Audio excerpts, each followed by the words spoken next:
নিজ বিধানসভা এলাকার জনগণের সমস্যা সমাধানকল্পে পূর্ত, বিদ্যুৎ, পানীয় জল ও স্বাস্থ্যবিধি দপ্তরের জেলা এবং মহকুমা স্তরের আধিকারিকদের নিয়ে পর্যালোচনা বৈঠক করলেন মন্ত্রী সুধাংশু দাস।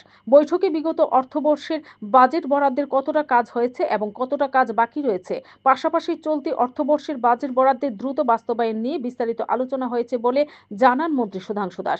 মঙ্গলবার ফটিকরায়ের আম্বেদকর কলেজের কনফারেন্স হলে এই পর্যালোচনা বৈঠক অনুষ্ঠিত হয়। বৈঠকে পৌরোহিত্য করেন এলাকার বিধায়ক তথা রাজ্যের মন্ত্রী সুধাংশু দাস। এছাড়া উপস্থিত ছিলেন ঊনকোটি জেলা শাসক, মহকুমা শাসক, পানীয় জল ও স্বাস্থ্যবিধি, বিদ্যুৎ এবং পূর্ত দপ্তরের জেলা ও মহকুমা স্তরের আধিকারিকরা। উপস্থিত ছিলেন ফটিকরায় বিধানসভা কেন্দ্রের বিভিন্ন গ্রাম পঞ্চায়েতের প্রধানগণ।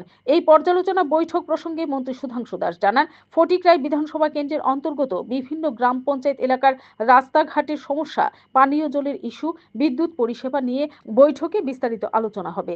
বিধানসভা কেন্দ্রের অধীন জনগণকে সার্বিক সুবিধা প্রদানের লক্ষ্যে এই বৈঠক। মন্ত্রী আরও জানান, বর্তমানে ফটিকরায় বিধানসভা কেন্দ্রের কোনো স্থানে সংশ্লিষ্ট দপ্তরগুলির কাজ নিয়ে কোনো সমস্যা রয়েছে কিনা সেই বিষয়টিও বিস্তারিতভাবে আলোচনা হয়। তিনি জানান, মুখ্যমন্ত্রী প্রফেসর ডাক্তার মানিক সাহার নেতৃত্বাধীন রাজ্য সরকার গোটা রাজ্যে উন্নয়নের গতি অব্যাহত রেখেছে। প্রতিটি এলাকার উন্নয়নের জন্য অর্থ বরাদ্দ করা হচ্ছে। এই অর্থ কতটা বাস্তবায়িত হচ্ছে, 2024 থেকে 2025 অর্থবর্ষের বরাদ্দ কতটা বাস্তবায়িত হয়েছে এবং চলতি অর্থবছরের বাজেট বরাদ্দ যেন দ্রুততার সাথে 100% বাস্তবায়িত হয়, সেই লক্ষ্যকে সামনে রেখে এই পর্যালোচনা বৈঠক বলে জানান মন্ত্রী Sudhanshu Das. Bureau report, BTV Tripura news.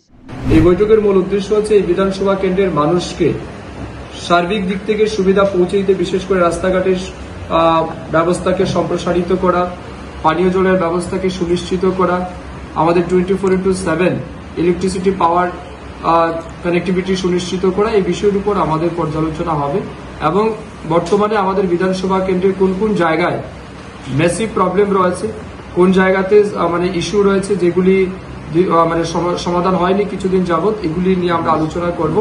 আমাদের বিভিন্ন গ্রাম পঞ্চায়েতের প্রধানগণ আছেন, তাদের বক্তব্য আমরা শুনব এবং পর্যায়ক্রমে সেগুলিকে যাতে দ্রুত সমাধান করা যায়, এই লক্ষ্যমাত্রা নিয়ে আজকে আমরা রিভিউ মিটিংয়ে বসেছি।